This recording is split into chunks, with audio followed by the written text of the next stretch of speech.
اہل بیت اطہار علیہ السلام کی عظمت پر ایک بار پھر درود بھیجے گا. محمد و آل محمد. صلی علی محمد. وقت کے امام کے حضور ادائے احترام کے لیے ان کی جد امجد کی تسلیت پیش کرنے کے لیے ایک بار پھر درود بھیجے گا. محمد و آل محمد. صلی علی محمد. فاتحہ. بسم اللہ الرحمن الرحیم. الحمد للہ رب العالمین الرحمن الرحیم مالک یوم الدین ایاک نعبد و ایاک نستعین اهدنا الصراط المستقیم صراط الذین انعمت علیہم غیر المغضوب علیہم ولا الضالین.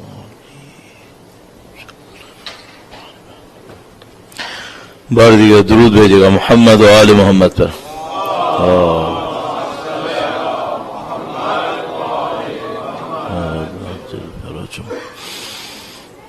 اعوذ باللہ من الشیطان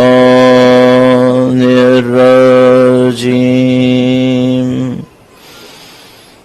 بسم اللہ الرحمن الرحیم. الحمد للہ رب العالمین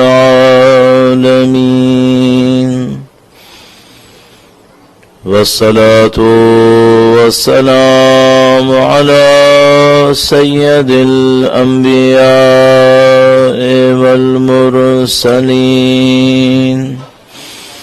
حبیب الہ العالمین ابی القاسم محمد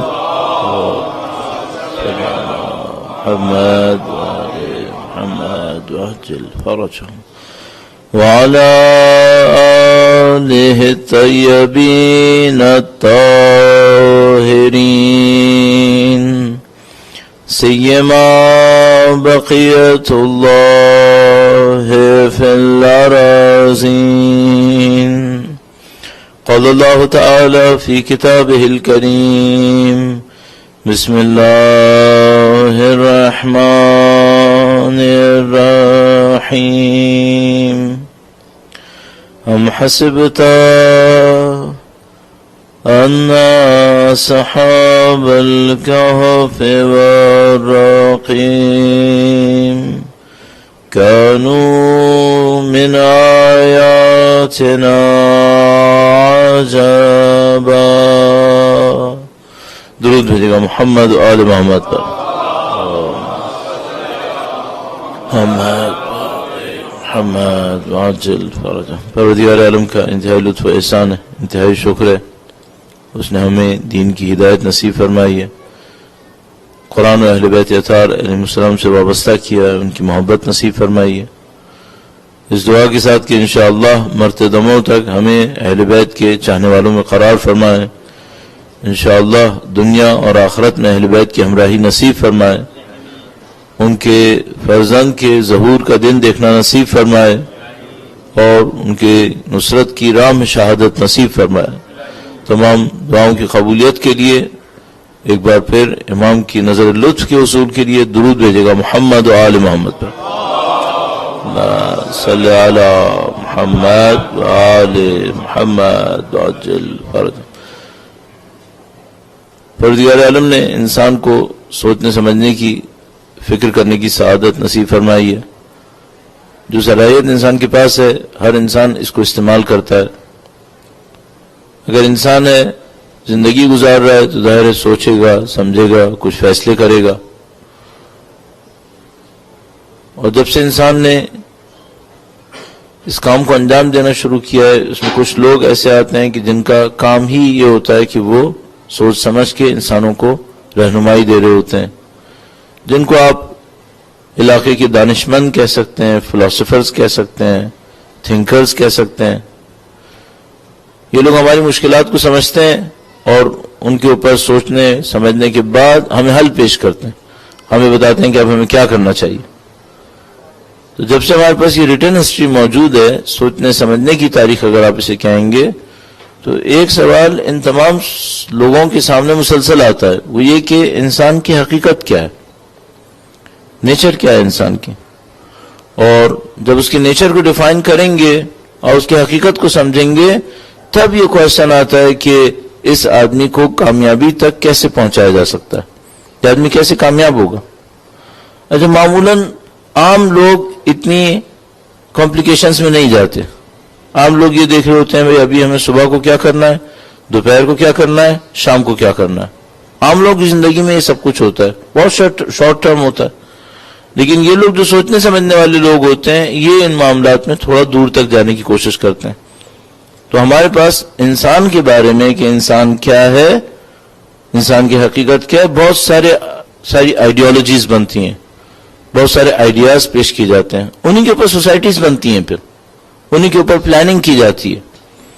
تو اب ان کو ہم دو حصوں میں تقسیم کر سکتے ہیں. اس کی کلاسیفیکیشن اگر کرنا چاہتے ہیں کہ بھئی انسان کی ریالٹی کیا ہے تو اس کو دو حصوں میں تقسیم کرتے ہیں اور دونوں کی اپنی ڈیٹیلز ہیں. میں صرف تھوڑا سا ٹچ کرتے ہوئے اس کو اپنے موضوع کی طرف آؤں گا. اور وہ موضوع ہمارا جو چند دنوں سے ہم اس کو بیان کرنے کی کوشش کر رہے ہیں وہ یہ کہ حسینی ہونے کے ناطے امام حسین سے جو ہماری نسبت بنی ہوئی ہے اور ایک ناطے ہم امام کے سفیر کہلائیں گے، ایمبیسڈرز کہلائیں گے، اس ناطے ہماری ذمہ داریاں کیا ہے اس کو آپ کی خدمت میں عرض کریں گے. درود بھیجے گا محمد و آل محمد پر. صلی علی محمد. وہ آئیڈیالوجیز جو انسان کی نیچر کو بیان کرتی ہے ان کو ہم دو حصوں میں تقسیم کرتے ہیں. ظاہر ہے کہ اس میں بہت ساری اور کلاسیفیکیشنز بھی ہو سکتی ہیں. ایک وہ حصہ ہے کہ جو یہ کہتی ہے کہ انسان کی جتنی بھی نیچر ہے، جو بھی حقیقت اس کی ہے، سب کی سب میٹیریل ہے، اس کے علاوہ کچھ نہیں ہے. تو انسان میٹیریل ہے، اس کی لائف یہی لائف ہے جو ابھی آپ کے سامنے ہے، اس کے بعد کچھ نہیں. بس reality of human being material ہے، جو لائف اس کے سامنے ہے یہ میٹیریل ہے. نہ انسان کے اندر باڈی کے پیچھے کچھ ہے، نہ زندگی میں اس دنیا کے پیچھے کچھ ہے. یہ ایک گروپ ہو گیا. اب اس میں بہت ساری ڈیٹیلز ہیں کہ اس کو کیسے سالو کیا جائے گا، اس کے اوپر زندگی کیسے گزاری جائے گی. لیکن بہرحال یہ ایک گروپ ہے. اور ایک دوسرا گروپ ہے اس کے مقابلے میں، ظاہر بہت واضح طور پر وہ یہ کہتا ہے کہ انسان کی جو حقیقت ہے وہ صرف جسم نہیں ہے، بلکہ انسان کے پیچھے اس کے کچھ اور ریالٹیز بھی ہیں، جس میں ظاہر ہے ہم اس کو ایک جنرل ٹائٹل کے اندر رکھتے ہوئے روح تعبیر کرتے ہیں. مختلف سائنسز میں اس کو مختلف ٹائٹل دیے جاتے ہیں. فلسفی میں مختلف ہوگا اور مسٹیسزم یا عرفان کے اندر اس کو مختلف طریقے سے کہیں گے. پھر عرفان کے مختلف برانچز کے اندر اس کی مختلف ڈیفینیشنز دی جاتی رہیں گی. میں اس تمام ڈیٹیل میں جا کر آپ کا وقت نہیں لوں گا.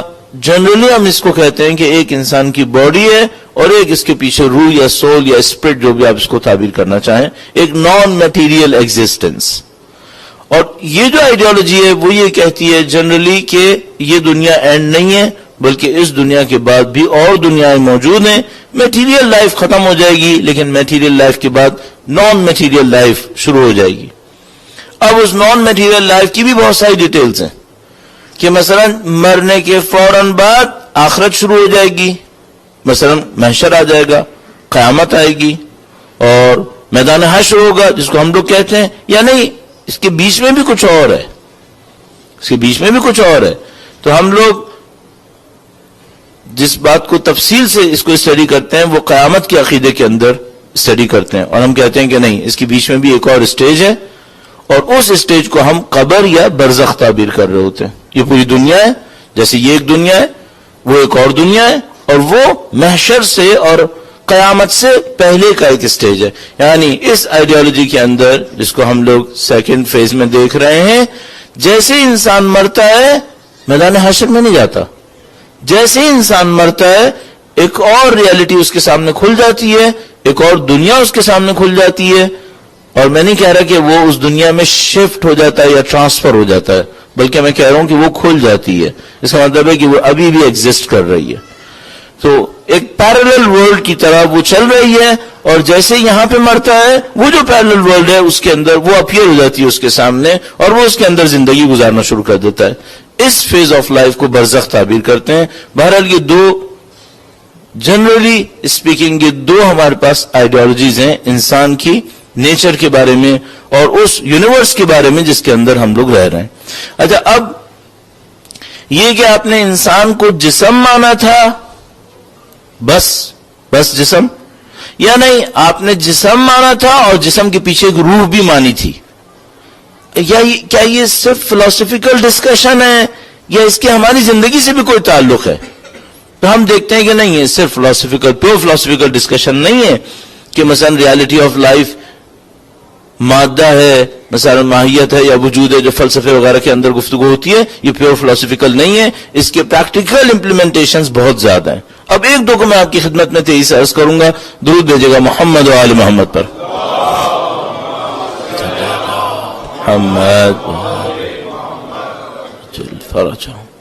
اگر آپ یہ کہیں کہ بھئی انسان کی ایگزسٹنس میں صرف یہ باڈی ہے اور لائف بس یہی لائف ہے، تو پھر اب آپ کی سکسس کیا ہے؟ آپ کی سکسس یہ ہے کہ باڈی کو سنوارو، باڈی کو بناؤ، اس کو بیوٹیفل بناؤ، جتنا لمبی مدت جی سکتے ہو جیو، زندگی کو لمبا کرو. زندگی کے دوران کیا کروں؟ جو کچھ باڈی کو پلیزر دے سکے وہ کرو، کیونکہ بیانڈ باڈی ہے ہی نہیں، کچھ اور ہے ہی نہیں اس کے سوا، جو ہے وہ باڈی ہے. تو بھائی جو کچھ جسم کو مزہ دے سکے اس کو آپ کریے. آپ تو یہاں پر فوراً ہم سکسس کے اسٹینڈرڈ کے اوپر پہنچ جاتے ہیں اور اسکیل کے اوپر پہنچ جاتے ہیں، اور وہ ہوگا پلیزر، لذت. اور کون سی لذت؟ وہ لذت جو باڈی تک پہنچے. اب جیسے ہی کسی سوسائٹی کو آپ اس پہ ڈیولپ کرتے ہیں کہ بھئی باڈی کے سوا کچھ نہیں ہے، لائف یہی لائف ہے، سکسس یہ ہے کہ مزے لو، تو پھر اب آپ نے اس کو ایک ایسے ٹریک کے اوپر چڑھا دیا ہے، اس کا ایک خاص ڈیسٹینیشن ہے، یہ وہیں پہ جائے گا. اور وہ یہ ہے کہ اس کو فوراً یہ کیلکولیٹ کرنا پڑے گا کہ بھئی اگر باڈی کو پریشر دینے ہیں تو کیا چاہیے. تو فوراً اس کے سامنے دو تین چیزیں آئیں گی، اور وہ یہ آئیں گی کہ بھئی پیسہ ہونا چاہیے، طاقت ہونی چاہیے، اور پیسے اور طاقت کے ذریعے سے لذتیں لی جا سکتی ہیں، ورنہ پھر لذتیں ملنا کافی مشکل ہے. تو پھر پیسے اور طاقت کی ایک جنگ شروع ہوتی ہے.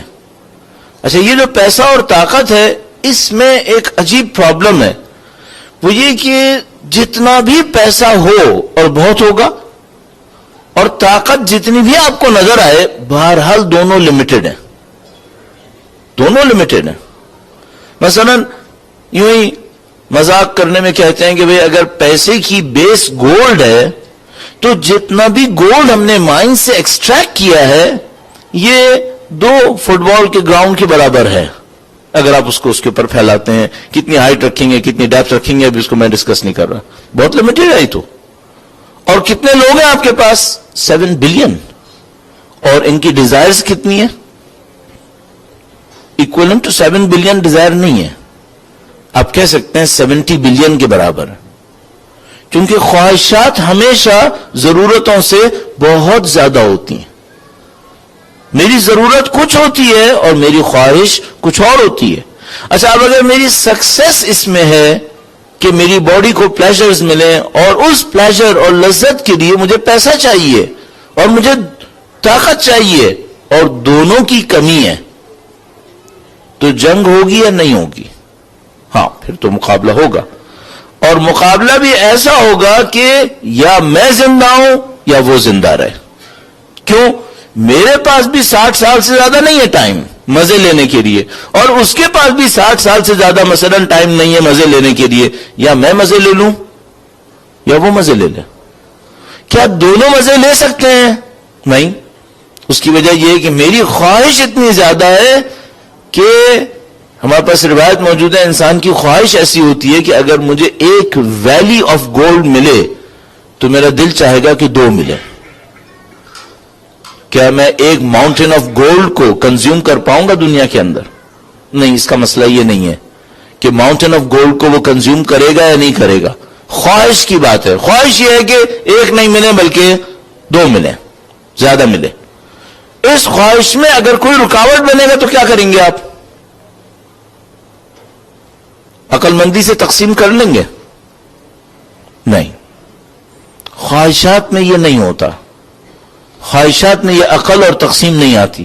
خواہشات انسان کو اندھا کرتی ہیں، اور چونکہ پیچھے سے کوئی ایتھیکل سسٹم نہیں ہوتا، دنیا یہی دنیا ہے، جسم یہی جسم ہے، مزہ اسی کا ہے، تو پھر کوئی ریشنلٹی پریویل نہیں کرے گی، اس کے اندر جنگ ہوگی، اور جو کچھ دنیا میں اس وقت ہم دیکھ رہے ہیں یہ اسی کا نتیجہ ہے.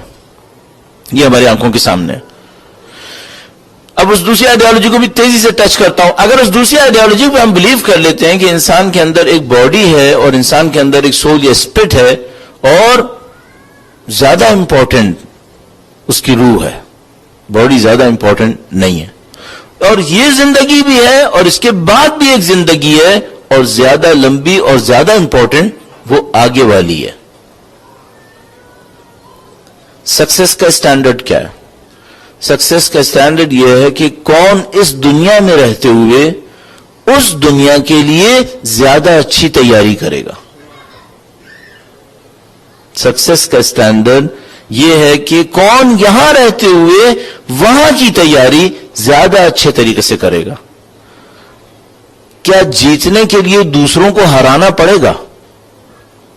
مین کوشچن یہاں پر ہے. اس پہلی انٹرپریٹیشن میں مجھے جیتنے کے لیے دوسروں کو بہرحال ہرانا پڑے گا. دوسری انٹرپریٹیشن میں میں اس وقت جیتوں گا جب زیادہ لوگوں کو لے کر وہاں پہنچوں گا.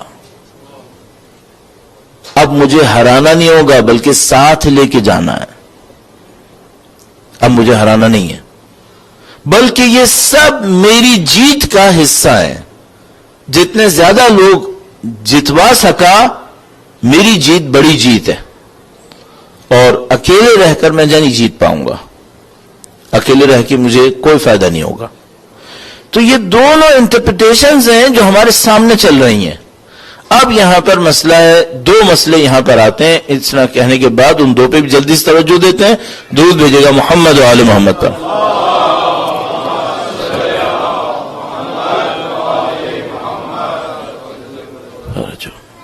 یہ دو پرابلم جو آ رہی ہیں وہ کلیئرٹی کا نہ ہونا ہے، کانسیپٹس کی کلیئرٹی کا نہ ہونا.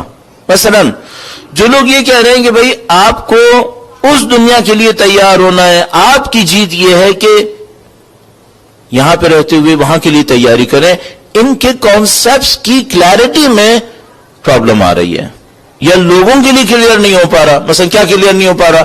وہ فوراً یہ سوچے گا کہ اس کا مطلب یہ کہ اس دنیا میں مجھے کچھ نہیں کرنا ہے، یہاں پہ میں شکست قبول کر لوں. ایک پرابلم.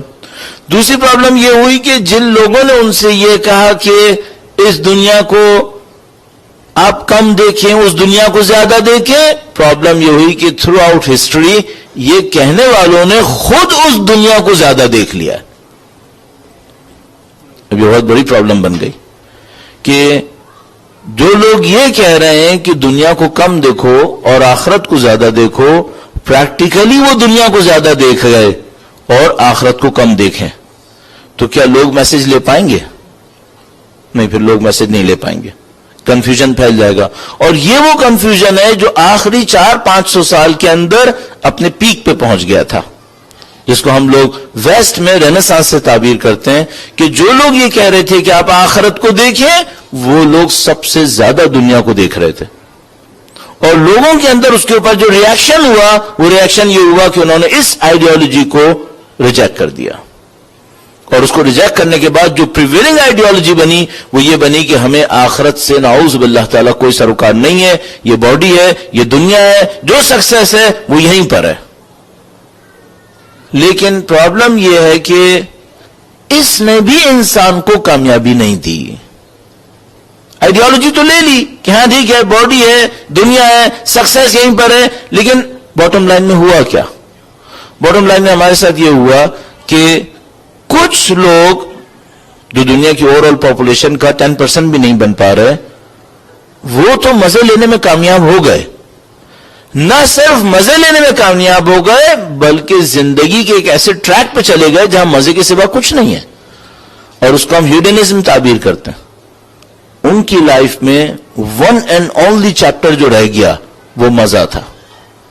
اور اس کے اپنے کانسیکوینسز تھے، جس کو حضرت عیسیٰ کے آنے سے پہلے فلسفے میں ایپیکورزم کہتے تھے اور آج کے زمانے میں ہیڈنزم تعبیر کیا جاتا ہے. اس کے اپنے کانسیکوینسز تھے، اور وہ کانسیکوینسز یہ تھے کہ انہوں نے اپنے اندر کھوکھلا ہونا احساس کیا کہ یہ ہمیں سیٹسفائی نہیں کر رہا، اور اس کے نتیجے میں لیک آف آبجیکٹیوٹی میں یہ فیو پرسنٹ بھی پھنس گئے جو اپنی دانش میں مزے لے رہے تھے.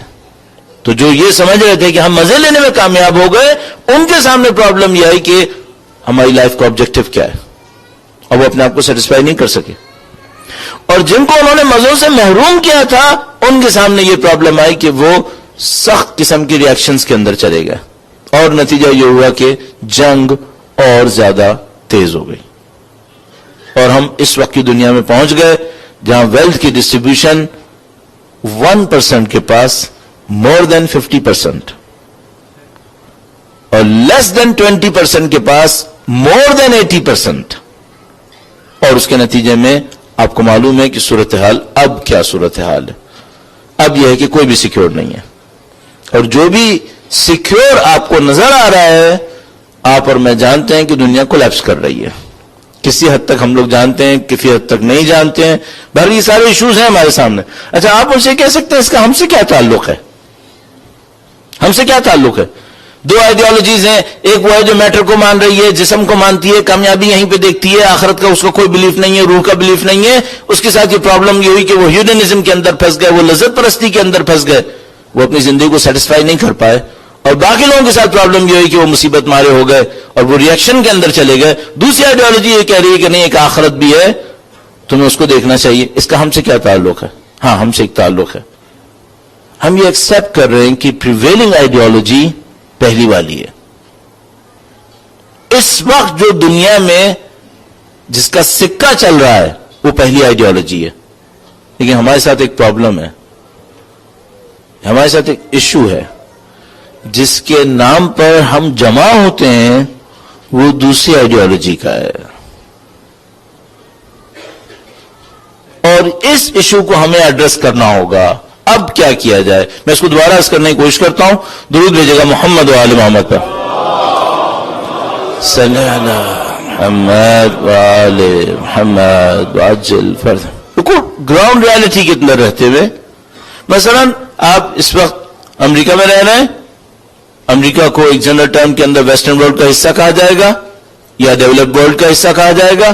اور یہ جو ڈیولپ ورلڈ آج کی ہے، اس کے پاس جو رولنگ آئیڈیالوجی ہے وہ یہی ہے کہ صرف میٹر ہے، صرف باڈی ہے، باڈی کے پیچھے کچھ نہیں ہے، اور جو دنیا ہے وہ یہی دنیا ہے، مزے لو، کماؤ. اور ایک جو اس کا پنچ لائن ہے وہ یہ کہ جو دل میں آئے وہ کرو. صحیح ہے. رزلٹ کیا ہے؟ میں نے تھوڑا سا عرض کیا. میں اس کی رزلٹ کو بھی اگر کوئی کہے کہ نہیں یہ رزلٹ آپ نے صحیح نہیں بتایا، میں اس کو چیلنج نہیں کر رہا ہوں. فی الحال میں صرف ایک پوائنٹ پہ آ رہا ہوں. یہ جو پریویلنگ آئیڈیالوجی ہے، رولنگ آئیڈیالوجی ہے، جس کے نام پر ہم جمع ہوتے ہیں، امام حسین کے نام پر، سید الشہداء کے نام پر، ماہ محرم کے اندر عزاداری کے لیے، ان کی آئیڈیالوجی کون سی ہے؟ کیا کوئی ڈاؤٹ ہے کہ ان کی آئیڈیالوجی یہ نہیں ہے؟ کم از کم بھئی اگر ان کی آئیڈیالوجی کو ہم سوچیں، اور اس کو میں دوبارہ سمرائز کر رہا ہوں 3 پوائنٹس کے اندر. انسان صرف باڈی ہے، کوئی خدا نہیں ہے، کوئی آخرت نہیں ہے، یہ 3 بیسک ریالٹیز ان کی دانش میں. اور رزلٹ یہ کہ زندگی وہ کامیاب ہے جو لذت کے ساتھ گزرے.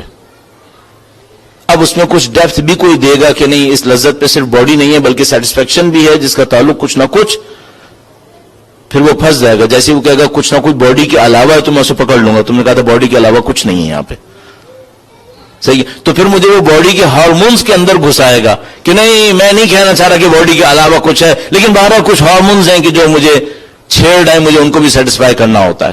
بہرحال جو کچھ بھی ہے. میں ایک سوال کرنا چاہ رہا ہوں، جن کے نام پہ ہم بیٹھے ہیں، سید الشہداء، عزاداری، کربلا، کیا یہ پہلی آئیڈیالوجی والے ہیں؟ ہم اور آپ تھوڑا سا بھی کربلا کو جانتے ہوں، تھوڑا سا بھی امام حسین کو جانتے ہوں، ہمیں کوئی ڈاؤٹ نہیں ہے کہ وہ کسی صورت میں پہلی آئیڈیالوجی کے فرد نہیں ہے. ان کا پہلی آئیڈیالوجی سے کوئی تعلق نہیں ہے. کیوں؟ بہت سادہ سی بات ہے، اس کو کہنے کی بھی ضرورت نہیں ہے، لیکن اگر وہ پہلی آئیڈیالوجی کے ہوتے تو جسم کو کیوں قربان کیا؟ اگر یعنی مجھے اس کو کیا کہنے کی ضرورت ہے؟ کوئی ضرورت نہیں، کوئی تعلق نہیں امام حسین کا پہلی آئیڈیالوجی سے. تو امام کی آئیڈیالوجی کون سی ہے؟ Second one. وہ کون سی ہے؟ جسم بھی ہے اور روح بھی ہے، اور جسم کی کوئی حیثیت نہیں ہے. اگر اسے قربان کرنا پڑے کر دو. کتنا قربان کروں؟ کچل جانے دو، کوئی مسئلہ نہیں ہے. 600 زخم بھی لگیں تو لگنے دو، کوئی ایشو نہیں ہے. کس کو بچاؤں؟ روح کو بچاؤ. دنیا کو بچاؤں یا آخرت کو بچاؤں؟ فرمایا مقابلہ اگر ہو جائے آخرت کو بچاؤ. دنیا بچے گی یا نہیں بچے گی، اس کو میں پھر کبھی بعد میں ڈیل کروں گا. یہ آئیڈیالوجی دعویٰ کر رہی ہے کہ اگر تم آخرت کو بچانے گئے تو تمہاری دنیا بھی بچ جائے گی. سیکنڈ آئیڈیالوجی یہ دعویٰ کر رہی ہے کہ اگر تم آخرت کو بچانے گئے تو دنیا بھی بچے گی، لیکن یہ ہمیں وارن بھی کر رہی ہے کہ اگر دنیا کو بچانے گئے دونوں سے جاؤ گے، دونوں سے جاؤ گے. اچھا، اب ہم لوگوں کے سامنے جو امام حسین کے ماننے والے ہیں اور اپنے آپ کو حسینی کہہ رہے ہیں اور سید الشہداء کے عزادار ہیں اور ہم بے اصطلاح ایمبیسڈر بنے ہوئے ہیں، ہمارے سامنے ایک ڈائلیما ہے. جہاں ہم رہ رہے ہیں یہ دنیا پرستوں کی ہے، اور جس کو ہم چاہتے ہیں وہ دنیا پرست نہیں ہے. ابھی ڈائلیما دیکھا آپ نے کیا ہے؟ اچھا، ہم میں سے بہت سارے لوگ ایسے ہیں جو پارٹ ٹائم حسینی ہیں، وہ 10 دن کے حسینی ہیں، اور وہ لوگ بھی اس وقت کچھ بیٹھے ہوں گے. اس خاطر ہم اس موقع کو بہت اچھا پا رہے ہیں کہ اس وقت کچھ سنا دینا چاہیے. وہ جو پارٹ ٹائم حسینی ہے، یا حتیٰ وہ جو میرا جیسا اپنے ذہن میں سمجھ رہا ہے کہ میں فل ٹائم حسینی ہوں، اس کو ایک بات سوچنی چاہیے. تم آئیڈیالوجی میں کس کے فالوور ہو؟ نام کی تو حسینی ہو، چلو مان لیا ہے. آئیڈیالوجی کیا ہے تمہاری؟ باڈی پہ بیس کر رہے ہو یا روح پہ بیس کر رہے ہو؟ اس دنیا پہ بیس کر رہے ہو یا اس دنیا پہ بیس کر رہے ہو؟ سکسیس تمہاری دولت اور طاقت ہے یا وہ سکسیس ہے جس کو کل ہم نے امام حسین کی زبان سے کہا، عزت اور آزادی؟ کیا ہے تمہارے پاس؟ اچھا، اب یہ جو جب ہمارے سامنے یہ ٹکراؤ آتا ہے، اس ٹکراؤ کو یا اس کانفلکٹ کو، کانٹرڈکشن کو ہم لوگوں نے سالو کرنے کی کوشش کی ہے. ہم لوگوں نے سالو کرنے کی کوشش کی ہے، اور اس میں کچھ سخت باتیں اور بھی ہیں. میں آپ کی خدمت میں جلدی جلدی عرض کروں گا. درود دیجیے گا محمد و آل محمد پر.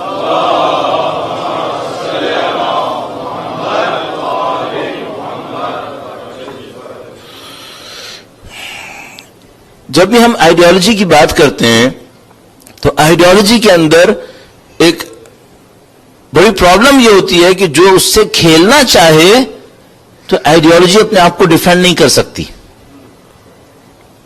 اگر میں آئیڈیالوجی کے ساتھ گیم کرنا چاہوں، کیا کوئی آئیڈیالوجی اپنے آپ کو ڈیفینڈ کرے گی؟ پھر کیا کر لے گی؟ تو اب ہوا یہ کہ جیسے یہ ڈائلیما سامنے آیا کہ دنیا میں جو رولنگ آئیڈیالوجی ہے وہ تو دنیا پرستی کی ہے، بدن کے چاہنے والوں کی ہے، لذت کے چاہنے والوں کی ہے، اور جو سید الشہداء کی آئیڈیالوجی ہے وہ کچھ اور ہے. اب مشکل یہاں پر یہ آ گئی کہ ہر سال امام کو یاد کر رہا ہے، ہر سال امام سے اپنے اٹیچمنٹ کو کنفرم بھی کرنا ہے، اور جیسے امام کو یاد کرنے جاتے ہیں امام کی طرف سے چیلنج آتا ہے، تم کس دنیا میں رہ رہے ہو؟ تم کس آبجیکٹو کو مانتے ہو؟ تم نے اپنی سکسیس کس میں دیکھی ہے؟ اچھا، اب اس ڈائلیما کو کیسے سالو کیا؟ ایسے سالو کیا، میں بہت معذرت کے ساتھ یہ جملے عرض کروں گا آپ کی خدمت میں. ایک گروپ نے یہ کیا کہ جب انہوں نے امام حسین کا نام لینا شروع کیا اس کو بھی دنیا پرستی میں لے گئے. تو انہوں نے اس ٹکراؤ کو اور کانٹرڈکشن کو سالو ایسے کیا کہ نام تو امام حسین کا لیا لیکن وہ بھی دنیا کے لیے لیا. اب نام تو امام حسین کا آ رہا ہے لیکن آبجیکٹو یہ ہے کہ میرا نام کتنا آئے گا.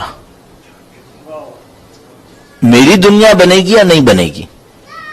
تو بہت سارے لوگ سید الشہداء کا ذکر کر رہے ہیں اور اس کے پیچھے نعوذ باللہ تعالی اپنی دنیا بنائے چلے جا رہے ہیں. کوئی اس بات پہ خوش ہے کہ میری شہرت بڑھ رہی ہے، کوئی اس بات پہ خوش ہے کہ میرا پیسہ بڑھ رہا ہے، کوئی اس بات پہ خوش ہے کہ میرا سوشل اسٹیٹس کنفرم ہو رہا ہے. اور ویسٹ میں جب ہم آتے ہیں تو سینٹرز کی جنگ چلتی ہے، اور کوئی یہ کہہ رہا ہے کہ میرا سینٹر میپ کے اوپر ہے، اور کوئی یہ کہہ رہا ہے کہ میرا سینٹر یوں. ان لوگوں نے کیا کیا ہے؟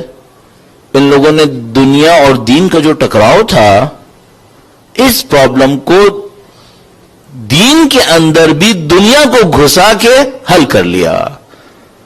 اب ان میں کوئی ٹکراؤ نہیں ہے، وہاں بھی دنیا پرست، یہاں بھی دنیا پرست. معاملہ حل ہو گیا، ان کے لیے معاملہ حل ہو گیا. صرف ایک پرابلم ہو گئی، امام حسین سے بہت دور چلے گئے. اب امام حسین سے اس کا کوئی تعلق نہیں رہا. سید الشہداء میں جو سچائی تھی، اس سچائی سے یہ لوگ محروم رہ گئے.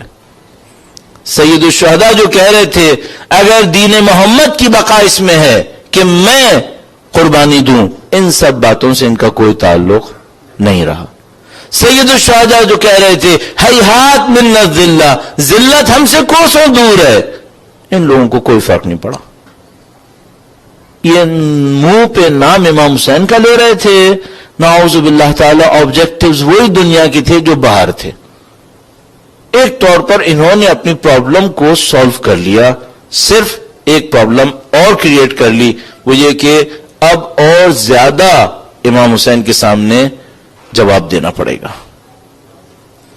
اور امام حسین یہ کہیں گے کہ میرے دشمنوں نے تو مجھے شہید کیا ہی تھا، تم نے اپنی دنیا پرستی سے مجھے ہر سال شہید کیا.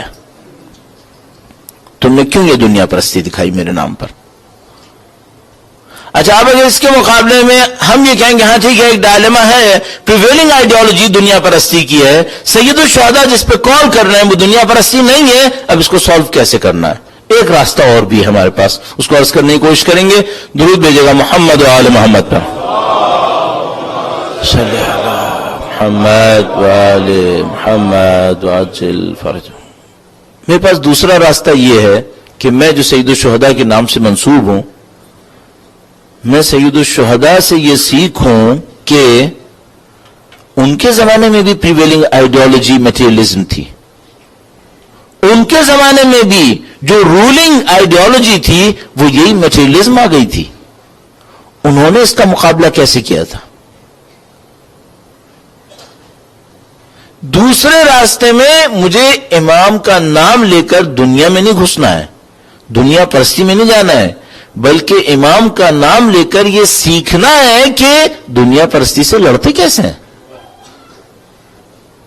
یہ جو امام نے نہ ہونے کے برابر لوگوں کے ساتھ جہاد کیا، یہ مجھے سکھائے کہ تمہیں بھی اگر ایسی دنیا میں پھنسنا پڑ جائے جہاں سب مادہ پرستی کر رہے ہوں تو تم اپنے دین کو بچاؤ گے کیسے. میں امام سے یہ سیکھوں. اب اگر میں اس راستے پر چلوں کہ دنیا پرستی کے ماحول میں رہ رہا ہوں، امام حسین کا نام لوں اور سید الشہداء سے یہ سیکھوں کہ اکیلے دنیا پرستی سے لڑتے کیسے ہیں، تو یہاں پہ ایک پرابلم آتی ہے. یہاں پہ ایک اور اسٹیج آتا ہے، اور وہ اسٹیج آتا ہے کہ امام کی ساری اسٹریٹجی ایک لفظ کے اوپر گھوم رہی ہے، اور وہ ہے قربانی. امام نے جتنا مقابلہ کیا پہلے دن سے لے کر شہادت تک اور آج تک، ان کی ساری اسٹریٹجی ایک لفظ کے اوپر ہے. وہ کیا ہے؟ میں قربانی دوں گا، اور میں اپنے موقف سے پیچھے نہیں ہٹوں گا. مثلی لا یبایع مثلہ، میرا جیسا اس جیسے کی بیعت کبھی نہیں کرے گا.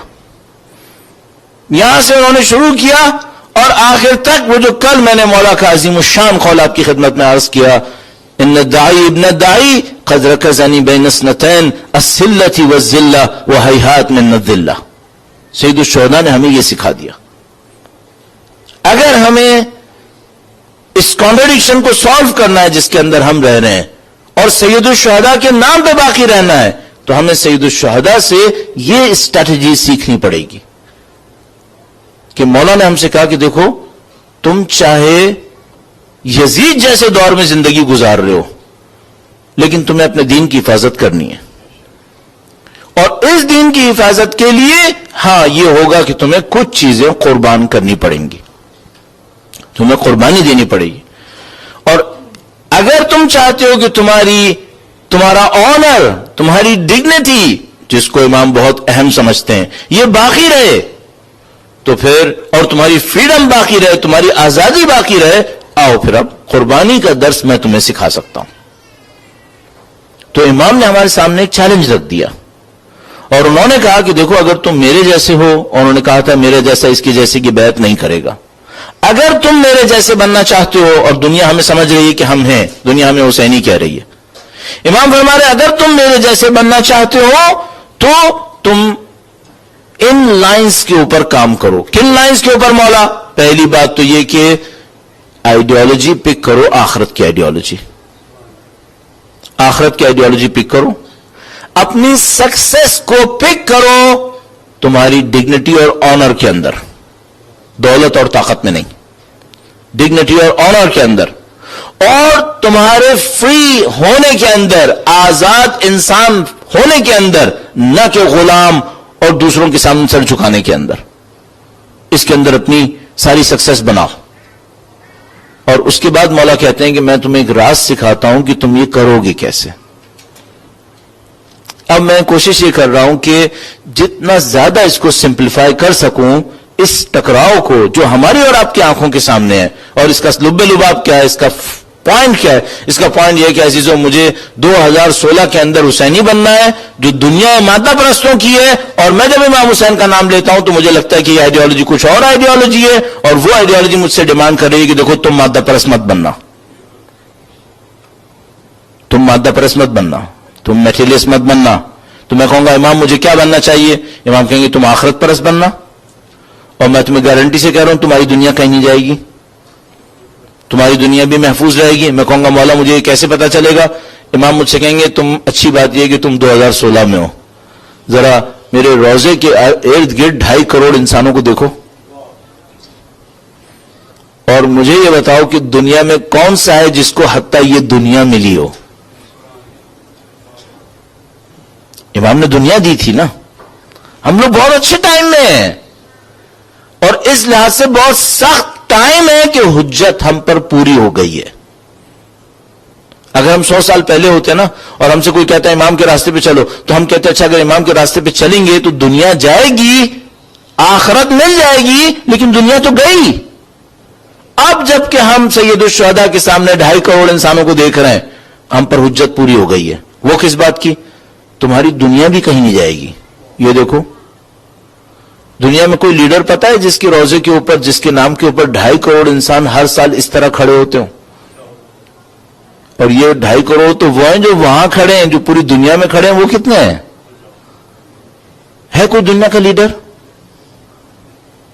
ہم پر حجت پوری ہو گئی ہے، اس کو میں کہتا ہوں گولڈن ایرا میں ہم لوگ، ہم پہ حجت پوری ہوئی ہے۔ اب امام حسین نے کہا ٹھیک ہے آؤ مجھ سے ایک درس لو۔ وہ کیا درس ہے مولا؟ آزادی کا درس۔ آزاد انسان بنو، شرف دکھاؤ، اپنا عزت دکھاؤ، اپنی ڈگنیٹی اور آنر دکھاؤ۔ تم کیوں غلام بننے کی کوشش کر رہے ہو؟ ہم تم کو آزادی دینا چاہتے ہیں۔ میں مولا سے پوچھتا ہوں مولا یہ ہوتا کیسے ہے؟ میں دنیا داروں کے اندر پھنس گیا ہوں، آپ اور آپ کے ماننے والے اور آپ کے چاہنے والے یہ کرتے کیسے ہیں؟ تو اب میں ایک اور فیز میں انٹر ہوتا ہوں۔ وہ کیا؟ حسینی بننے کا پریکٹیکل فیز کیا ہے؟ کل میں نے آپ کے سامنے تھیوریٹیکلی ایک ٹاپک چھیڑا، اور وہ یہ تھا کہ دیکھو بھائی ظلم کے خلاف اگر آواز نہیں اٹھائی تو کہاں کی حسینیت؟ ظلم اور ظالم کو نہیں للکارا تو کہاں کی حسینیت ہے؟ امام نے تو ظالم کو للکارا ہے، ظلم کو للکارا، اور ان کا میں ظالم کے سامنے سر نہیں جھکاؤں گا۔ اچھا ہم کتنے ظالموں سے لڑے ہیں؟ کس ظالم کو للکارا ہے؟ یہ ہمیں سوچنا پڑے گا۔ آج میں آپ کے سامنے یہ کہنا چاہ رہا ہوں اگر اس فیز میں انٹر ہونا ہے، حسینی بننے کی فیز میں، جس میں ایک ڈگنیٹی ہے، جس میں آنر ہے، اور جس کے اندر سیکریفائس ہے، یہ ہوتا کیسے ہے؟ یہ کیسے ہوتا ہے؟ درود بھیجیے گا محمد و آل محمد پر۔ محمد وآل محمد. آپ کام کو تیز اور آسان کرنے کے لیے ایک جملے کے اندر میں اس کو کہنا چاہوں تو میں کہوں گا کہ یہ ہوتا ہے ایسے علم کے ذریعے سے، میں اس کو ابھی ایکسپلین کروں گا، ایسے علم کے ذریعے سے شعور، ایک ایسی نالج، ایک ایسا انسان میں یقین جس کے بعد وہ اپنے آپ کو دنیا سے اٹیچ نہیں ہونے دیتا، رہتا یہیں پر ہے، اٹیچمنٹ نہیں رہتا. بس ایک کنوکشن چاہیے ہے، ایک یقین چاہیے ہے، اور وہ یقین انسان سے کہتا ہے کہ رہو تو یہیں پر لیکن اس سے اٹیچ مت ہونا. میں اس کو ایکسپلین کرنے کی کوشش کرتا ہوں. اس کا پیک دکھاتا ہوں. پہلے ایک پیک جو میں کہہ رہا ہوں کہ یہ پریکٹیکل نہیں ہے ہم لوگوں کے لیے، لیکن ایک پیک ہے بہرحال. وہ کیا ہے؟ حضرت ابو ذر غفاری. حضرت ابو ذر غفاری کو جو دنیا میں مشکلات اٹھانی پڑیں حق کا نام لینے کی خاطر، وہ آپ سب اور میں اور آپ کافی حد تک جانتے ہیں. صرف ایک منظر دکھانے کی کوشش کرتا ہوں اگر کسی کو نہ پتا ہو. جب مدینہ میں تھے تو وہ علاقے کے اندر جو مادہ پرستی ہو رہی تھی، لوٹ کھسوٹ ہو رہی تھی، کرپشن ہو رہا تھا، بیت المال لوٹا جا رہا تھا، اس کے اوپر آبجیکشن کرتے تھے. تو وہ جو لوگ تھے، کرپٹ گروپ تھا بنی امیہ، اس نے ان کو ایگزائل کروا لیا. حضرت ابو ذر کو جب ایگزائل کیا تو کہا کہ ان کو سیریا بھیج دو، چونکہ سیریا ان کا اسٹرانگ ہولڈ تھا، وہاں پہ بنی امیہ کی حکومت تھی. تو انہوں نے کہا ان کو سیریا بھیج دو. تو جب سیریا بھیجنے لگے تو اس زمانے میں جو موڈ آف ٹرانسپورٹیشن تھی وہ ظاہر گھوڑے تھے، اور کچھ لوگ گھوڑے پہ سواری کرتے تھے جو بہت ٹف ہوتے تھے، ورنہ پیچھے گھوڑے کے پیچھے آپ نے کوئی بگی وغیرہ لگا لی، اس کے اوپر سواری ہوتی تھی. تو ابو ذر کو سزا دینے کے لیے کہا کہ نہیں، ہم اس کو بگی پہ نہیں بھیجیں گے، اس کو گھوڑے پہ نہیں بھیجیں گے، اس کو ہم اونٹ پہ بھیجیں گے. اچھا، اب وہ جو اونٹ ہوتا تھا، اونٹ پہ سواری، لمبی سواری کرنا، اس کے لیے اوپر ایک اسٹیشن ٹائپ کا بنا دیا جاتا تھا جس کو محمل کہتے تھے، بیٹھنے کی جگہ. کیونکہ اونٹ کے پاس تو کوئی پلین سرفیس نہیں ہے جہاں پہ بیٹھیں گے، تو اس کے اوپر لکڑی کا ایک پلیٹ فارم ٹائپ کا بنا دیا جاتا ہے جس کو محمل کہتے تھے. میں نہیں چاہتا کوئی ایسی بات کہوں جو کسی کو سمجھ میں ہی نہ آئے، پھر بعد میں مشکل پڑ جائے. تو میں ہر ایک ورڈ کو ایکسپلین کر رہا ہوں، صحیح؟ تو اس کو اس طرح سے بنا دیا کرتے تھے. تو سزا دینے والوں نے کہا کہ نہیں، ہم ابو ذر کو محمل میں بھی نہیں بٹھائیں گے، ہم ابو ذر کو خود اونٹ کے اوپر بٹھا کر شام تک بھیجیں گے. اچھا، اب ایک اور مصیبت یہ تھی کہ اونٹ بھی دو قسم کے ہوتے ہیں. ایک اونٹ وہ ہوتا ہے گھوڑے کی طرح کہ جو رام ہوتا ہے، ٹیم ہوتا ہے، اور ایک اونٹ وہ ہوتا ہے جو بہت بدبخت ہوتا ہے اور اچھلتا کودتا رہتا ہے. انہوں نے کہا کہ ہم ابو ذر کو سزا دینے کے لیے ایسے اونٹ پہ بٹھائیں گے جو ٹیم نہیں ہوگا. اچھا، اگر یہ ٹیم نہیں ہوا تو یہ تو ابو ذر کو بیٹھنے بھی نہیں دے گا، پھر کیا کریں گے؟ تو ہم نے کہا، انہوں نے یہ کیا کہ انہوں نے ابو ذر کو اس اونٹ پر بٹھا کر ٹانگوں کو نیچے سے باندھ دیا. کئی 100 کلومیٹر ایسے اونٹ پہ جانا تھا ابو ذر نے، اور ان کی باڈی اور اونٹ کے درمیان کوئی اور رکاوٹ نہیں تھی. نتیجہ یہ ہوا کہ جب وہ سیریا پہنچے تو ان کی ٹانگوں کا سارا گوشت ادھڑ چکا تھا، اور اس پین کو انہوں نے اس پوری ٹریولنگ میں برداشت کیا.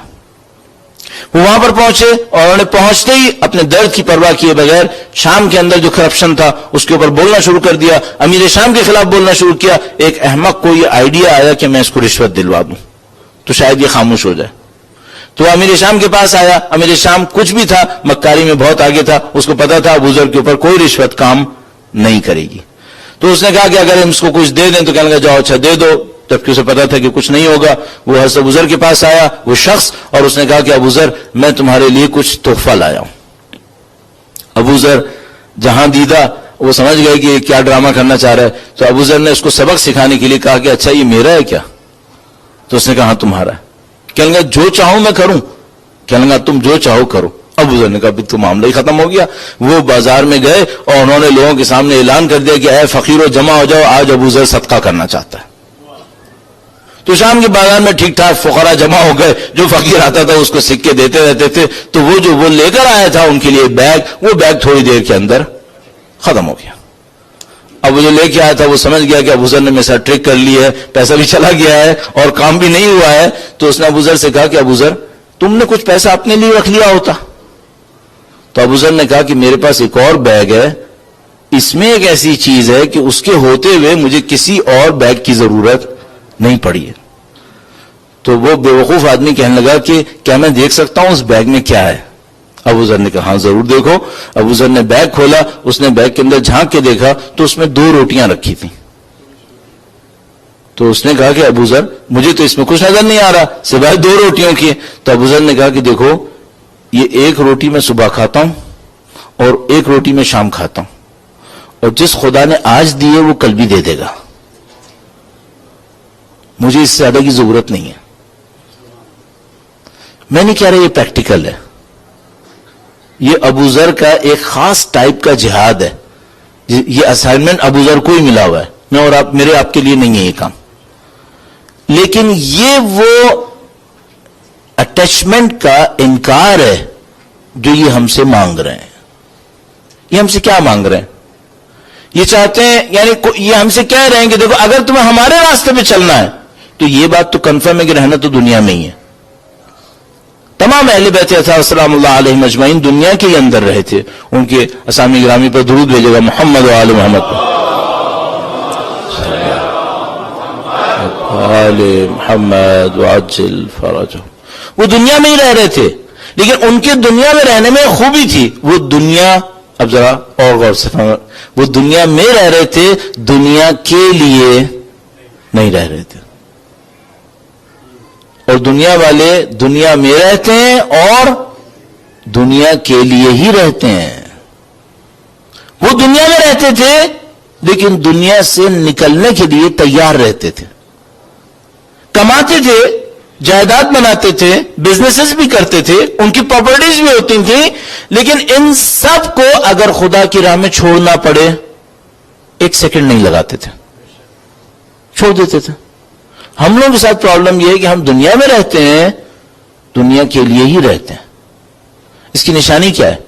اس کی نشانی یہ ہے کہ جب ہمارے سامنے کوئی چیلنج آتا ہے, دین کا کوئی چیلنج جس کے لیے ہمیں اپنی دنیا قربان کرنی پڑے, ہم قربان نہیں کر پاتے. ہمارے پاس ایکسکیوزز ہوتی ہیں, معاملہ ختم ہو جاتا ہے, وہ چیلنج دور ہو جاتا ہے. تو اعزان محترم, سید الشہداء کے راستے پر چلنے کے لیے جو آپ کو اور مجھے سیکھنا پڑے گا وہ اپنے آپ کو آزاد انسان بنانا ہے. آزاد انسان کا مطلب کیا ہے؟ جس کے اندر اٹیچمنٹس اتنی نہیں ہیں کہ اس میں اور آئیڈیالوجی میں ریزسٹنس ایجاد کر دیں. وہ اپنی آئیڈیالوجی کے لیے سب کچھ چھوڑنے کو تیار ہے. اچھا, اب یہاں پہ ایک اور ڈائلیما ہے, وہ یہ ہے کہ کچھ لوگ یہ سمجھ رہے ہیں کہ جس کے پاس دنیا نہیں ہوتی وہ آزاد ہوتا ہے, اور جس کے پاس دنیا ہوتی ہے وہ پھنسا ہوا ہوتا ہے. اہل بیت نے فرمایا نہیں, ایسا نہیں ہے. بعض لوگوں کے پاس دنیا ہوتی ہے لیکن وہ آزاد ہوتے ہیں, وہ اپنی دنیا قربان کر سکتے ہیں. اور بعض کے پاس دنیا نہیں ہوتی لیکن وہ پھنسے ہوئے ہوتے ہیں. دنیا بھی نہیں ہے لیکن دل پھر بھی دنیا میں ہی پھنسا ہوا ہوتا ہے. تو ہم یہ نہیں کہہ سکتے کہ جو غریب ہوتا ہے وہ آزاد ہوتا ہے, جو امیر ہوتا ہے وہ قیدی ہوتا ہے. یا میں آپ سے یہ کہنا شروع کر دوں کہ جو امیر ہوتا ہے وہ آزاد ہوتا ہے, اور زیادہ تر قطعاً ایسا نہیں ہوتا ہے, الٹا زیادہ ہو جاتا ہے. نہیں, یہ آزادی اور قید دماغ سے ہوتی ہے. اب ایک مثال اور آپ کی خدمت میں واقعی کی صورت میں عرض کرتا ہوں. درود بھیجے گا محمد و آل محمد پر. محمد. یہ مشہور و معروف واقعہ اٹیچمنٹ اور اس کے مقابلے میں آزادی اور فریڈم کو دکھانے کے لیے بیان کیا جاتا ہے. اور اس میں اس طریقے سے ہے کہ ہمارے پاس علم اخلاق کی ایک کتاب ہے جس کا نام معراج السعادہ ہے. معراج السعادہ کتاب ایسی ہے جیسے علم اخلاق کا سلیبس ہے. اگر کسی نے علم اخلاق پر تشیع کے اندر کام کرنا ہے اس کو معراج السعادہ پڑھنی ہوتی ہے اور کام کرنا ہوتا ہے. آیت اللہ بہجت سے کوئی پوچھتا ہے کہ بھئی آغا بہجت آپ ہمارے لیے کوئی ریکمنڈیشن لکھ کر دیں جس پر ہم عمل کریں, تو انہوں نے کہا کہ روزانہ معراج السعادہ کا آدھا صفحہ پڑھ لیا کرو اور عمل کر لیا کرو. یہ ریکمنڈیشن ہے. معراج السعادہ کا آدھا صفحہ پڑھ لیا کرو اور اس پر پریکٹس کر لیا کرو, یہ میری ریکمنڈیشن ہے. اس کتاب کا اردو میں ترجمہ ہوا عروج السعادہ کے نام سے. اس کے انگلش میں ایکسٹریکٹس کا ترجمہ ہوا ہے, آپ اس کو جا کے نیٹ پہ دیکھ سکتے ہیں. اس کے رائٹر کا نام ہے محمد نراقی. محمد نراقی ان کے رائٹر کا نام ہے. تو ایک واقعہ لکھتے ہیں, یہ اپنے زمانے میں ان کی کتاب مشہور ہو گئی تھی اور بڑے بڑے لوگ اس کتاب کو پڑھ کر علم عرفان کے اندر, علم اخلاق علم اخلاق کے اندر پسہ اس لیے ترقی کرتے تھے اور لوگ ان سے ملنا بھی چاہتے تھے. تو ایک واقعہ بیان کرتے ہیں کہ ایک آدمی تھا جس کو آج کل کے زمانے میں ہم لوگ کچھ اور کہتے ہوں گے لیکن اس زمانے میں درویش کہتے تھے, اور کبھی کبھی ان لوگوں کو صوفی بھی تعبیر کیا جاتا تھا. صوفی کی ایک وجہ یہ بیان کرتے ہیں کہ یہ لوگ اونی کپڑے پہنتے تھے, موٹے موٹے کپڑے پہنتے تھے جو بہت سخت ہوتے تھے. ان کے اندر ایک خاص آئیڈیالوجی تھی جس کی وجہ سے یہ لوگ یہ کام کرتے تھے. تو بہرحال یہ جو درویش تھا, یہ صوفی تھا, یہ محمد نراقی کے پاس آتا ہے اور ان کے پاس آ کر کہتا ہے کہ میں آپ سے سیکھنا چاہتا ہوں. لیکن اس کے ساتھ پرابلم یہ ہوتی ہے کہ جیسے وہ محمد نراقی کے ایڈریس پہ پہنچتا ہے تو وہ ایکسپیکٹ کر رہا تھا کہ ایک چھوٹا سا گھر ہوگا, ٹوٹا پھوٹا سا کمرہ ہوگا جس کے اندر ایک پرانی سی دری بچھی ہوئی ہوگی, جس کی ایک سائڈ پہ ایک لکڑی کا ایک کوئی ٹیبل سے رکھی ہوگی جس کے اوپر محمد نراقی بیٹھے ہوئے ہوں گے. لیکن وہ اندر آتا ہے دیکھتا ہے کہ او مائی لارڈ, یہ تو بہت بڑا گھر ہے, یہاں تو نوکر چاکر ہیں, یہاں تو ٹھیک ٹھاک بزنس ہے ان کا. تو وہ اندر آتا ہے اور دیکھنے کے بعد جب ان سے ملتا ہے تو کہتا ہے کہ میں آپ کے بارے میں یہ ایکسپیکٹ نہیں کر رہا تھا کہ آپ دنیا میں اتنے گھومے ہوئے ہوں گے. آپ نے کتاب اتنی اچھی لکھی ہے لیکن آپ کی زندگی میں دنیا کافی زیادہ نظر آ رہی ہے. تو آغا نراقی نے کہا کہ ایسا کرو, کچھ دن ہمارے ساتھ گزار لو, کچھ دن ہمارے ساتھ گزارو تو پھر یہ ہے کہ اس کے اوپر بات کر لیں گے. اس نے کہا ٹھیک ہے. تو ان کے گھر میں رہنے لگا. باہر ایسے مہمان خانے ہوا کرتے تھے, پہلے زمانے کے لوگ غریب بھی ہوتے تھے تو دل کھول کے رکھتے تھے. اب ہمارے پاس باہر بہت سارے مسائل ہیں. تو وہ جناب عالی وہاں پہ رہنے لگا. پھر ایک دن ان کے پاس بیٹھا تھا, ملنے کے لیے آیا. تو محمد نراقی نے کہا, اس زمانے میں 300-400 سال پہلے کو سوچئے گا, کہنے لگے میرا دل چاہ رہا ہے کربلا جاؤں. تو اس نے کہا کہ یہ پاسبل ہے کیا؟ کہنے لگے اس میں کیا پرابلم ہے؟ اپنے نوکروں سے کہا کہ جاؤ بگیاں وغیرہ تیار کرو اور میں چاہتا ہوں زور کی نماز پڑھ کے بس میں جاؤں گا کربلا. اچھا, کربلا جانے کا مطلب کیا ہے؟ کم سے کم 3-4 مہینے واپس آتے ہوئے لگیں گے. تو آپ کا کمیونیکیشن کا کیا ہوگا, آپ کے بزنس کا کیا ہوگا, یہ سب کچھ نہیں پتا کیا ہوگا. آپ کے بندے سنبھالیں گے, پرابلم آ گئی تو گئے پھر معاملہ, آپ کو تو پتا بھی نہیں چلے گا. تو انہوں نے کہا بس میرا دل چاہ رہا ہے, اور کہا کہ جاؤ گھوڑے تیار کرو, میں زور کے بعد جا رہا ہوں کربلا. تو اس درویش سے کہا تم بھی چلو. اس نے کہا میں بھی چلتا ہوں. جناب علی زور کے بعد سارا گھر بار بزنس سب چھوڑ چھاڑ وہ بگی میں بیٹھے کربلا روانہ. شہر سے باہر نکلے تھے تو وہ درویش کہنے لگا کہ آپ نے بہت تیزی دکھائی کربلا نکلنے میں, لیکن ابھی مجھے شہر واپس جانا پڑے گا. تو انہوں نے کہا کیوں؟ کہنے لگا کہ میرے ہاتھ میں ایک لکڑی کا پیالہ ہوتا تھا وہ وہیں رہ گیا, تو مجھے واپس جانا پڑے گا. تو انہوں نے اس سے کہا کہ بھائی تو مجھے کہہ رہا تھا کہ میں دنیا پرست ہوں, مجھے تو اپنی دنیا چھوڑنے میں تھوڑی سی بھی دیر نہیں لگی, اور تجھ سے لکڑی کا پیالہ نہیں چھوٹ رہا ہے, تو کون دنیا پرست ہے پھر؟ تو عزیزان محترم, ایک بات کا بہت خیال رکھیے گا, آپ نے دنیا میں رہنا ہے, دنیا کے لیے نہیں رہنا ہے. اور جس بات کا ہمیں بہت ڈر ہے وہ یہ کہ ہم لوگ کہیں اس مصیبت میں پھنس نہ چکے ہوں. اب یہ خوبی ہے, خوبی یہ ہے کہ خدا ہمیں امام حسین کے نام پر یہاں آنے دے رہا ہے. اس کا مطلب کیا ہے؟ اس کا مطلب ہے خدا ہمارے اندر حسینی بننے کا چانس دیکھ رہا ہے, ہمارے اندر حسینی بننے کا چانس دیکھ رہا ہے. اچھا, اب سوال یہ ہے, اگر یہ اٹیچمنٹ ہے یا یہ اٹیچمنٹ نہیں ہے, پتا کیسے چلے گا؟ یہ پتا کیسے چلے گا؟ دوسرا معاملہ یہ ہے کہ کیا میں اپنے آپ کو ٹیسٹ کروں؟ ہاں, میں کہوں گا کہ آپ چھوٹا موٹا ٹیسٹ اپنا کرتے رہا کریں. مثال کے طور پر کیسے ٹیسٹ کروں؟ ایسے ٹیسٹ کریں کہ اللہ کے حکم کو پورا کرنے کے لیے اگر آپ کو قربانی دینی پڑتی ہے تو آپ دیتے یا نہیں دیتے؟ اگر نہیں دیتے اس کا مطلب ہے اٹیچمنٹ کہیں اور ہے, آپ کا اٹیچمنٹ کہیں اور ہے. اور اگر خدا کا حکم پورا کرنے کے لیے چھوٹی موٹی قربانی دے دیتے ہیں, اس کا مطلب یہ ہے کہ الحمدللہ رب العالمین ابھی گنجائش باقی ہے. اچھا, پھر جب آپ ٹیسٹ کرنا شروع کریں گے تو خدا ایک اور کام کرے گا, وہ آپ کو اگلے لیول کا ٹیسٹ خود بخود دے دے گا. وہ آپ کو اگلے لیول کا ٹیسٹ دے گا. اگر خوش قسمتی سے آپ اس میں بھی کامیاب ہو گئے تو نیکسٹ فیز میں کیا ہوگا؟ خدا کا ٹیکسٹ رکے گا نہیں. آخری کیا ہوگا؟ آخری بات آئے گی جان پر. یہ وقت سے شروع ہوگا، مال پہ پہنچے گا، شاید جان پہ آئے، اور اگر اگلے فیز میں چلا گیا تو عزت پہ آ جائے گی. اچھا، اگر کوئی یہ کہ بھائی مجھے یہ ٹیسٹ ویسٹ نہیں دینا ہے، تو پھر نام کے حسینی رہو گے، کام کے حسینی نہیں بنو گے. اور تمہیں نام کا حسینی بننے کے لیے تھوڑی یہاں آنا تھا، تمہیں تو کام کا حسینی بننے کے لیے آنا تھا. جب آپ اور میں کہہ رہے تھے یا لیتنا کننا معکم، اے کاش ہم آپ کے ساتھ ہوتے، تو نام کا کہہ رہے تھے یا کام کا کہہ رہے تھے؟ اچھا، سید الشہداء نے اپنی آئیڈیالوجی میں نان پریکٹسنگ حسینی ایکسپٹ ہی نہیں کیا. ہم نے اسلام میں ڈال دیا ہے نا، پریکٹسنگ مسلم، نان پریکٹسنگ مسلم. سید الشہداء نے نان پریکٹسنگ حسینی ایکسپٹ نہیں کیا ہے. آپ کہیں گے بھائی یہ کیسے آپ نے دعویٰ کیا ہے؟ دعویٰ ایسے ہے، سید الشہداء نے ایک آدمی سے کہا کہ تم ہمارا ساتھ دو.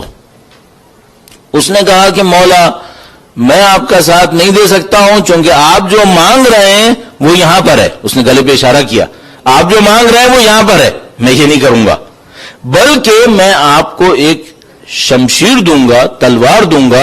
یہ تلوار پتہ نہیں اس نے کہا 8,000 درہم کی لی تھی. 8,000 درہم اس زمانے میں ایک گھر 8,000 درہم میں آ جاتا تھا، 5-6 ہزار میں بہت اچھا گھر آ جاتا تھا. 8,000 درہم تو بہت بڑی بات تھی. تو اس نے کہا کہ میں آپ کو ایک شمشیر دوں گا، یہ 8,000 درہم کی شمشیر ہے، اور اس شمشیر پہ ایسا ایک زہر لگا ہوا ہے کہ اگر کسی کی باڈی کو ٹچ بھی ہو گیا مر گیا. پورا گھونپنے کی ضرورت ہی نہیں ہے، ٹچ بھی کیا تو بہت ہائی ٹیکنالوجی کی شمشیر آپ کو میں دے رہا ہوں. اور اس نے کہا کہ مولا دوسرا میں آپ کو گفٹ دوں گا، ایک گھوڑا. اور یہ گھوڑا ایسا ہے کہ پورے دنیا عرب کے اندر اس گھوڑے سے زیادہ تیز بھاگنے والا کوئی گھوڑا نہیں ہے، اور یہ گھوڑا میں نے اتنے میں لیا تھا. اور اس گھوڑے کی کوالٹی یہ ہے کہ اگر آپ میدان جنگ میں ہوں اور میدان جنگ میں آپ کو نظر آئے کہ معاملہ خراب ہو رہا ہے تو آپ اس گھوڑے پہ بیٹھ جائیے گا. یہ ایسا بھگائے گا کہ دنیا کا کوئی گھوڑا اس کا ساتھ نہیں دے سکتا ہے، اور آپ کی جان بچ جائے گی. اب تک میں نے اشارے آپ کے سامنے کافی کر لیے ہیں، لیکن میں آپ سے پوچھنا چاہوں گا کیا امام حسین نے 2 گفٹ لیے ہوں گے؟ دیکھیے، آپ کے اور میرے ضمیروں کے اندر مٹی میں امام حسین کی آئیڈیالوجی اتنی آئی ہوئی ہے کہ ہمیں سوچنے میں دیر نہیں لگی کہ امام نے یہ نہیں لیے ہوں گے. اس کا مطلب کیا ہے؟ ہمیں امام کی سٹینڈرڈز پتہ ہیں. صرف ایک سوال ہے، آپ عمل کیوں نہیں کر رہے؟ پھر آپ کو تو سٹینڈرڈز پتہ ہے، آپ نے دیر لگائی. کیا پورے ہال میں کوئی تھا اس نے کہا امام نے وہ 2 گفٹ لے لیے ہوں گے؟ میرا خیال میں یہاں پہ کوئی نہیں ہوگا. تو ہمیں پتہ ہے امام کے سٹینڈرڈز پیسوں کے اوپر اور شمشیروں کے اوپر نہیں چل رہے ہیں. امام کے سٹینڈرڈز یہاں پہ چل رہے ہیں. آپ کو اور مجھے اصل میں یہاں تک پہنچنا ہے کہ جان تک کے لیے تیار رہو. اور اس خاطر میں بار بار مجلسوں میں شہادت کی دعا کرواتا ہوں کہ دیکھو اگر اس سے کم پہ چلو گے نا تو آپ حسینی نہیں بن پاؤ گے. آپ وقت سے شروع کریں. اب مثلا وقت سے شروع کریں کیا مطلب؟ بالکل صاف 2+2 4. فجر کی نماز واجب ہے، فجر کی نماز پڑھو. آپ وقت ہی نہیں دے رہے تو جان کہاں دو گے؟ آپ پیسہ ہی نہیں دے رہے تو جان کہاں دو گے؟ آپ اپنی عزت پہ حرف نہیں آنے دے رہے تو آپ جان کہاں دو گے؟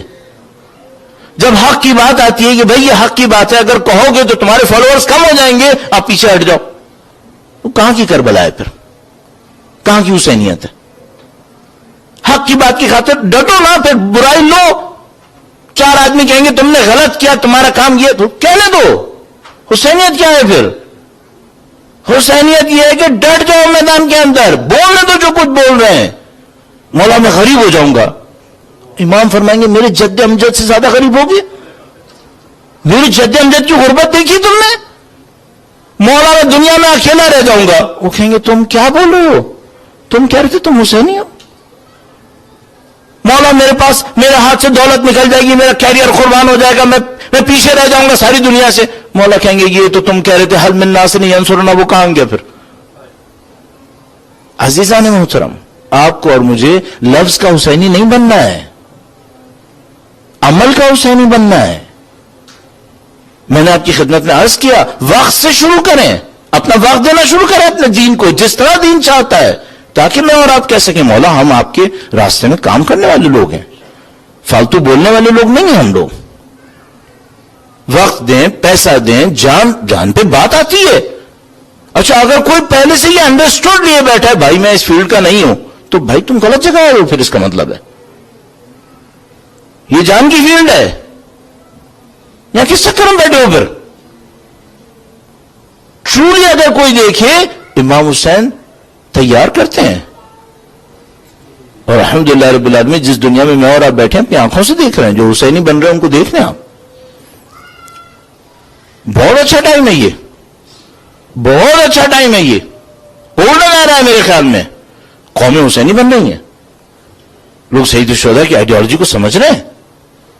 تو اعزائے محترم ماشاءاللہ جس محبت کے ساتھ آپ یہاں پہ تشریف لاتے ہیں، اور خدائی اس کا اجر آپ کو دے سکتا ہے، اس محبت کو پریکٹیکلی امپلیمنٹ کریں۔ آپ سید الشہداء کے چاہنے والے ہیں، اپنے وقت کے ذریعے سے، اپنی جان، اپنے پیسہ، اپنی عزت، اپنی آبرو، سب کے ذریعے سے سید الشہداء کا ساتھ دیں، قربانی دینا سیکھیں، چھوٹی چھوٹی قربانیاں دے کر اپنے آپ کو ٹرین کریں۔ میں نے عرض کیا سب سے پہلے ٹائم کی قربانی دیں، تھوڑا ایسے وقت میں اللہ کی بندگی کریں جس وقت خدا نے چاہا ہے۔ آپ کہیں گے میرے شیڈیول کو خراب کرتا ہے، تھوڑا سا سوچ لیں، پھر آپ تھوڑا سا ٹائم نہیں دے پا رہے ہیں تو پھر آپ بعد میں سید الشہداء کے لیے کہہ رہے ہیں میں جان دوں گا۔ آپ تھوڑا سا پیسے کا لاس برداشت نہیں کر پا رہے ہیں، تھوڑا سا پیسہ قربان نہیں کر پا رہے ہیں، تو پھر آپ امام حسین کے نام پہ جان دینے کی باتیں کر رہے تھے۔ اور یہ جو ہم سارے مصائب پڑھتے ہیں، کیوں پڑھتے ہیں؟ ہم اہل بیت اطہار سلام اللہ علیہم اجمعین کی قربانیوں کو یاد کرتے ہیں کہ انہوں نے کیا کیا قربان کیا۔ مثال کے طور پر کل جب ہم نے حضرت علی اکبر کے مصائب پڑھے، مثلا اب ہم لوگ تو ظاہر ہے ہم لوگ تو صرف بول رہے ہیں، پاکستان میں کتنے لوگ ہیں جن کی فیملیز میں شہداء موجود ہیں، تو میں ہمیشہ اپنے طور پہ سوچتا ہوں ہم لوگ لفظ والے لوگ ہیں جن کی فیملیز کے بچے قربان ہوئے، جیسے ابھی کل پرسوں بھی قربان ہوئے، ان کو پتا ہے کہ بھئی یہ معاملہ کیا ہے۔ جن کے اپنے بچے مرے ہیں، جن کے مثلا سرپرست شہید ہوئے ہیں دنیا یہاں پر، تو ان کو معلوم ہے، یا مثلا ایران کے اندر، لبنان کے اندر، عراق کے اندر، ان سب میں قربانیاں دی ہیں ان لوگوں نے۔ تو یہ حسینیت ہے، اور یہ سارے مصائب جو ہیں یہ سب سید الشہداء کی عزاداری، ماتم، یہ سب ہمیں تیار کرتا ہے کہ دیکھو قربانی دینی ہوتی ہے۔ اور ان کے خاندان میں ہر فرد نے قربانی دی ہے، ہم سب کو معلوم ہے۔ سید الشہداء کیوں ہر فرد کو قربانی کے لیے لے کے آئے تھے؟ کیوں لے کر آئے؟ اگر خود سید الشہداء اکیلے آ جاتے میدان کربلا میں قربانی دینے کے لیے، کیا کافی نہیں تھا؟ کیا سید الشہداء کے خون سے بڑھ کر کوئی قیمتی خون سوچا جا سکتا ہے؟ اصلا دنیا کا کوئی فرد نہیں پوچھ سکتا تھا امام حسین کیوں کسی اور کو نہیں لائے، اگر صرف سید الشہداء بھی آتے۔ لیکن سید الشہداء جب اپنے ساتھ اپنی دنیا کی ساری دولتیں لے کر آ گئے، سید الشہداء کی دنیا سکوں میں نہیں ہے، سید الشہداء کی دنیا تھی علی اکبر کے اندر، سید الشہداء کی دنیا پیسوں میں نہیں تھی، ہم سب کو معلوم ہے۔ سید الشہداء بی بی زینب سلام اللہ علیہا اور حضرت ابو الفضل عباس علیہ السلام، ان سب کی دنیا سکوں میں نہیں ہے، ہمیں معلوم ہے، شہرتوں میں نہیں ہے۔ ان سب کی دنیایں کہاں ہیں؟ ان سب کی دنیا ان کے دلوں کے اندر ہے، ان کی محبتیں ہیں سب کچھ۔ تو میں اپنے ذہن میں سوچتا ہوں سید الشہداء کربلا میں جوان نہیں لائیں، جگر کے ٹکڑے لائیں، جگر کے ٹکڑے لائیں۔ سید الشہداء کیوں حضرت علی اکبر کو لائے؟ تاکہ اپنے جگر کا یہ ٹکڑا قربان کر کے مجھے بتائیں کہ دیکھو میں نے تو علی اکبر کو بھی دے دیا، تم سوچو کہ تمہیں کیا دینا ہے۔ سید الشہداء ایک ایک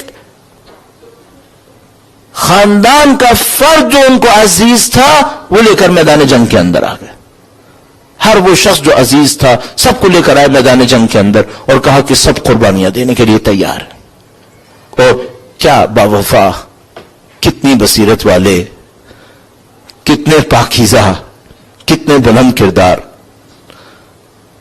حضرت قاسم علیہ السلام کتنا سن ہے. اصل میں ہم لوگوں کو پہلے ان رشتوں کو بھی سمجھنا ہوتا ہے. مثلا اگر سید الشہداء بھائی ہیں، میں بھی کسی کا بھائی ہوں، لیکن میں کیا اپنے بھائی کو چاہوں گا جو امام حسین امام حسن کو چاہتے تھے. یہ چاہتے ہی کچھ اور تھیں. وہ بھائی ہونے کے ناطے بھی کامل بھائی تھے تو اپنے بھائی کو چاہتے تھے. اچھا اب معاملہ یہ تھا کہ جس بھائی کو وہ چاہتے تھے وہ تو شہید ہو گئے تھے. اس بھائی کی ایک نشانی بچ گئی ہے، ایک نشانی بچی ہے.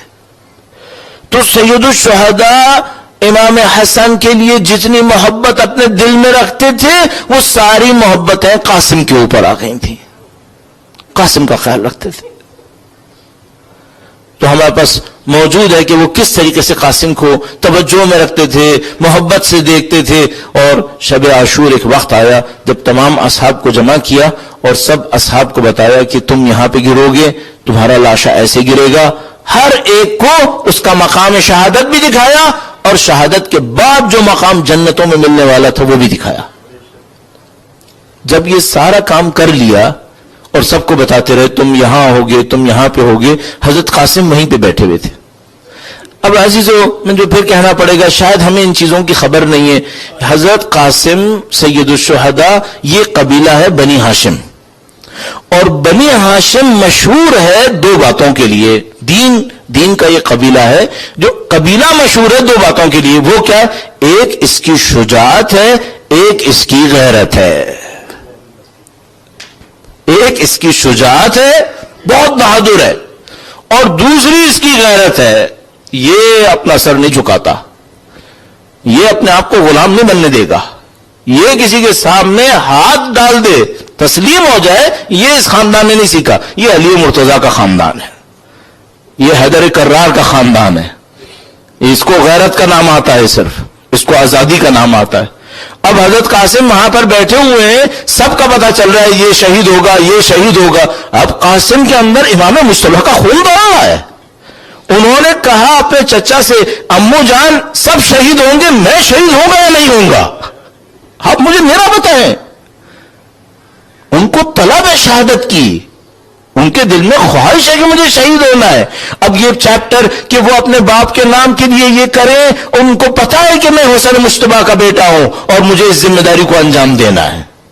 تو کہتے ہیں چچا جان سب شہید ہوں گے، میں شہید ہوں گا یا نہیں ہوں گا؟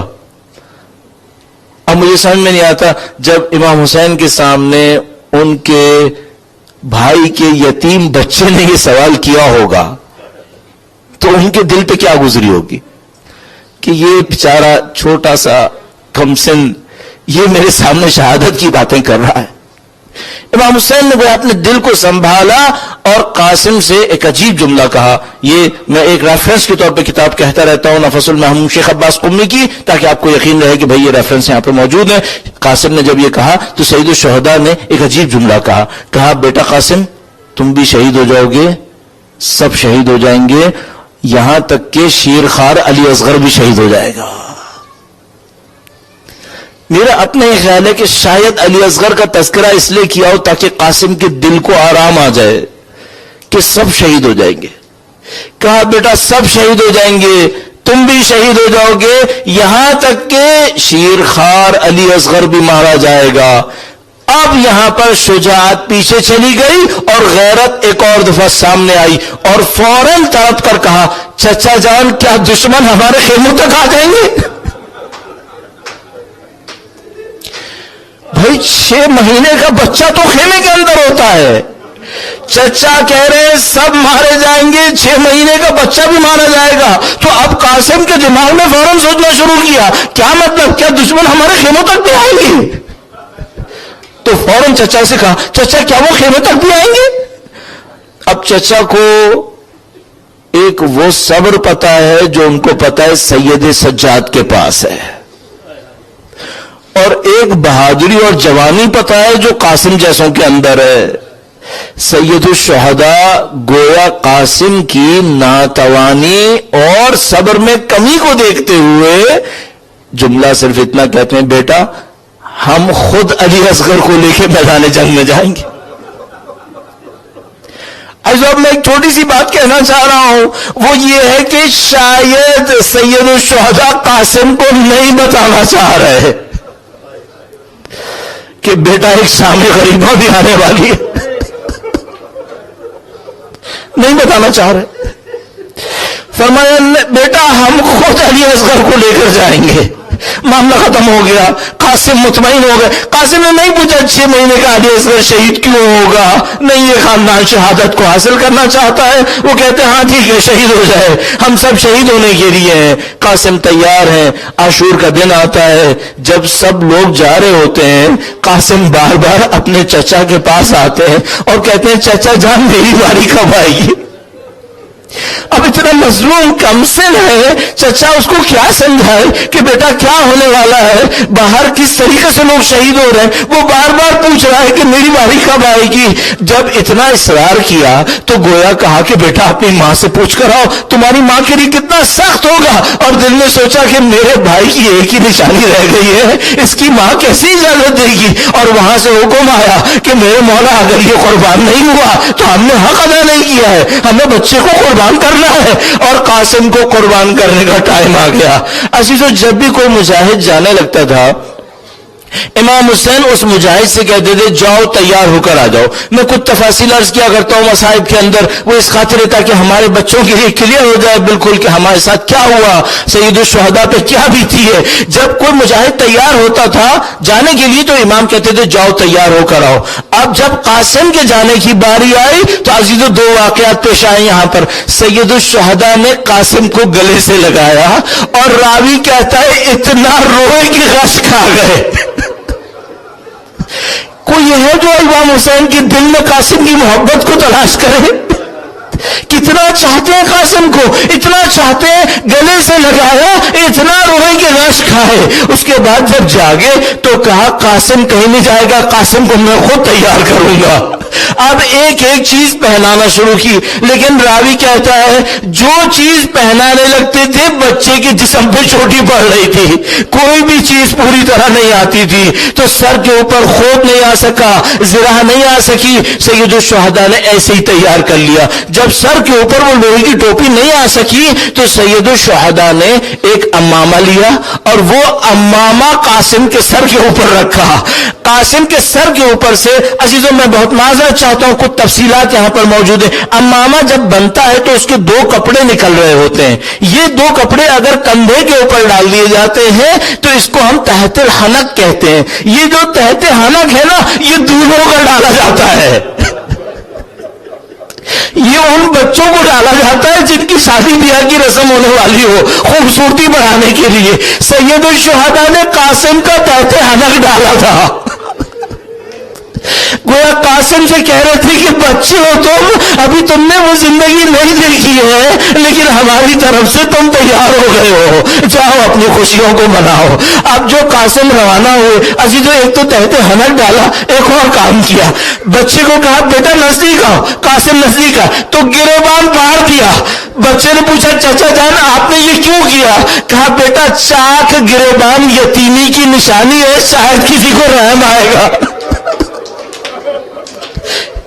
جب یتیم بچے آتے تھے نا تو اپنا یہ گریبان بھاڑ لیا کرتے تھے، تو یتیمی کی نشانی ہوتی تھی کہ بچہ یتیم ہے تو ذرا خیال کرنا اس بچے کا. تو بیٹا چاک گریبان یتیمی کی نشانی ہے، شاید کسی کو رحم آئے. وہاں کوئی رحم کھانے والا نہیں تھا، وہاں سارے دشمن موجود تھے. ایک لعین قاسم کو آتا دیکھتا ہے، راوی روایت کرتا ہے، کہتا ہے بچہ اتنا کمسن تھا، اس کا چہرہ چودھری کے چاند کی طرح چمک رہا تھا، اس کے پاؤں کا جوتے کا تسمہ کھلا ہوا تھا، اس کے جسم قاسم کے اوپر کوئی ہتھیار نہیں تھا، صرف یہ آیا بیچارہ میدان کے اندر، ایک لائن کہتا ہے میں اس کو ماروں گا، دوسرے نے کہا ارے اتنا سا بچہ ہے اس کو مار کے تو کیا کر لے گا، وہ لائن آگے بڑھتا ہے، قاسم کے اوپر ایک وار کرتا ہے، قاسم زمین کے اوپر گرتے۔